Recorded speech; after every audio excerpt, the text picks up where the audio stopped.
Hi friends, welcome to my channel.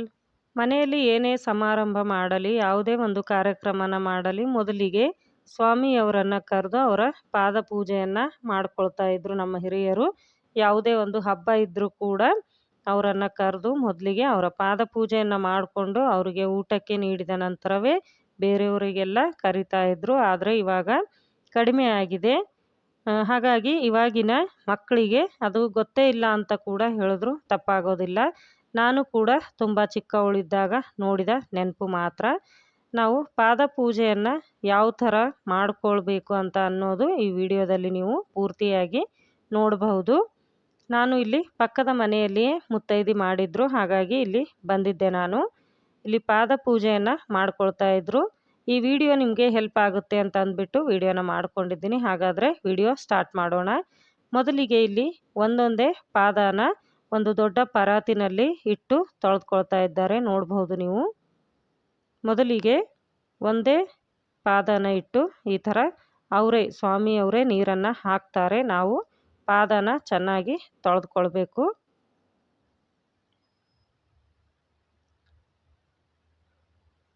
ಅದಾದಮೇಲೆ ಪಾದಕ್ಕೆ ನಮಸ್ಕರಿಸಿದ ನಂತರ ಇದನ್ನು ಒಯ್ದು ಮನೆಯೆಲ್ಲ ಸಿಂಪಡಿಸ್ಬೇಕು. ಮನೆಯೆಲ್ಲ ಸಿಂಪಡಿಸ್ಕೊಂಡು ಬನ್ನಿ ಅಂತ ಹೇಳ್ತಾ ಇದ್ದಾರೆ ಅವರು. ಮನೆಯೆಲ್ಲ ಸಿಂಪಡಿಸಿದ ನಂತರ ಮತ್ತೆ ಆ ಪರಾತನ್ನು ತಗೊಂಡು ಅದರಲ್ಲಿ ವಿಭೂತಿಯನ್ನು ಹಚ್ತಾ ಇದ್ದಾರೆ. ಹಾಗೆ ಅದರಲ್ಲಿ ಮತ್ತೊಂದು ಸಣ್ಣ ಪ್ಲೇಟನ್ನು ಇಟ್ಟು ಅದಕ್ಕೂ ಕೂಡ ವಿಭೂತಿಯನ್ನು ಹಚ್ತಾ ಇದ್ದಾರೆ.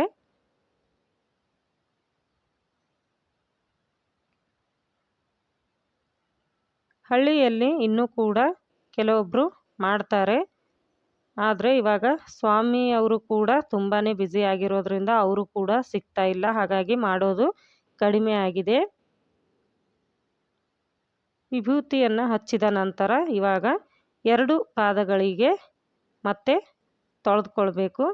ಆದರೆ ಅದನ್ನು ಯಾವ ಥರ ತೊಳಿಬೇಕು ಅಂತ ಕೂಡ ಕರೆಕ್ಟಾಗಿ ನೋಡ್ಕೊಳ್ಳಿ. ಒಂದು ಕೈ ಪಾದದ ಕೆಳಗೆ ಇಟ್ಟು ಮತ್ತೊಂದು ಕೈಯಿಂದ ನಾವು ಪಾದನ ತೊಳಿಬೇಕು. ಅವರೇ ನೀರನ್ನು ಹಾಕ್ತಾರೆ ಸ್ವಾಮಿಯವರು. ಈ ಥರ ನೋಡ್ಬೋದು ನೀವು ಇಲ್ಲಿ. ಒಂದು ಕೈ ಪಾದದ ಕೆಳಗಡೆ ಇಟ್ಟು ಮತ್ತೊಂದು ಕೈಯಿಂದ ತೊಳೆದುಕೊಳ್ಬೇಕು. ಮತ್ತೆ ನೆಕ್ಸ್ಟ್ ಬೇರೆ ಕೈ ಪಾದದ ಕೆಳಗಡೆ ಇಟ್ಟು ಮತ್ತೆ ಬೇರೆ ಕೈಯಿಂದ ನಾವು ತೊಳೆದುಕೊಳ್ಬೇಕಾಗುತ್ತೆ. ಅದಾದ ನಂತರ ವಿಭೂತಿಯನ್ನು ಹಚ್ತಾ ಇದ್ದಾರೆ.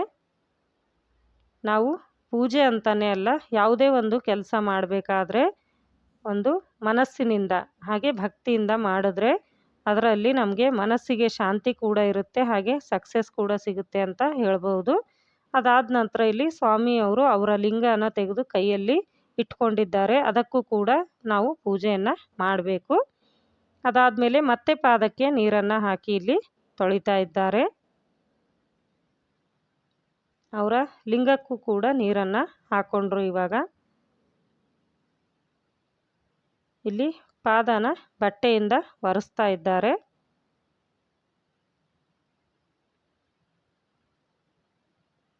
ಅದಾದ ನಂತರ ಮತ್ತೆ ವಿಭೂತಿಯನ್ನು ಹಚ್ತಾ ಇದ್ದಾರೆ.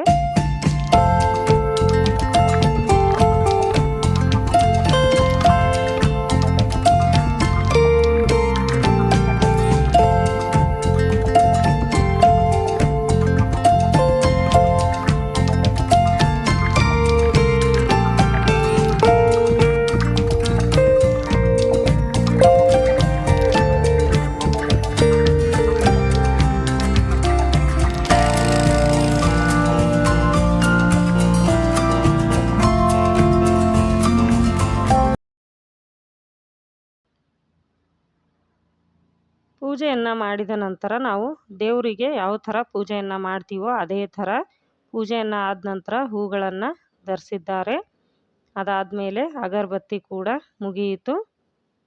ಅದಾದಮೇಲೆ ಇಲ್ಲಿ ಪಾದಕ್ಕೆ ನಮಸ್ಕರಿಸ್ತಾ ಇದ್ದಾರೆ. ಇವಾಗ ಕಂಪ್ಲೀಟಾಗಿ ಪಾದ ಪೂಜೆ ಮುಗಿಯಿತು. ಹಾಗೆ ನಾವು ಡೈಲಿ ಅಂದರೆ ಲಿಂಗ ಪೂಜೆಯನ್ನು ಮಾಡ್ಕೊಳ್ತೀವಿ ಅಂತ ಆದರೆ ನಾವು ಕೂಡ ಕೈಯಲ್ಲಿ ಈ ಸಮಯದಲ್ಲಿ ಲಿಂಗನ ತೆಗೆದುಕೊಂಡು ಇಟ್ಕೊಳ್ಬೇಕು. ಆದರೆ ಇವರು ಡೈಲಿ ಮಾಡ್ಕೊಳ್ಳೋದಿಲ್ಲ ಅಂತೆ, ಹಾಗಾಗಿ ಇವರು ತೆಗಿತಾ ಇಲ್ಲ. ನಾವು ಲಿಂಗನ ತೆಗೆದು ಕೈಯಲ್ಲಿ ಇಟ್ಕೊಂಡು ಆವಾಗ ಪೂಜೆಯನ್ನು ಮಾಡಿಕೊಳ್ಬೇಕಂತೆ. ಅದಾದಮೇಲೆ ಇಲ್ಲಿ ಪಾದೋದಕವನ್ನು ಸ್ವೀಕರಿಸ್ತಾ ಇದ್ದಾರೆ. ಹಾಗೆ ಉಳಿದ ಪಾದೋದಕವನ್ನು ಯಾರಾದರೂ ಸ್ವೀಕರಿಸಿದ್ರೆ ಕೊಡಬಹುದು, ಇಲ್ಲಾಂದರೆ ಗಿಡಗಳಿಗೆ ಹಾಕ್ಬೋದು. ವಿಡಿಯೋ ಇಷ್ಟ ಆಗಿದೆ ಅಂತ ಅಂದ್ಕೊಳ್ತೀನಿ. ನಿಮಗೆ ವಿಡಿಯೋ ಯೂಸ್ಫುಲ್ ಅಂತ ಅನಿಸಿದರೆ ಒಂದು ಲೈಕ್ ಮಾಡಿ. ಮತ್ತೆ ಸಿಗ್ತೀನಿ ಮುಂದಿನ ವಿಡಿಯೋದಲ್ಲಿ.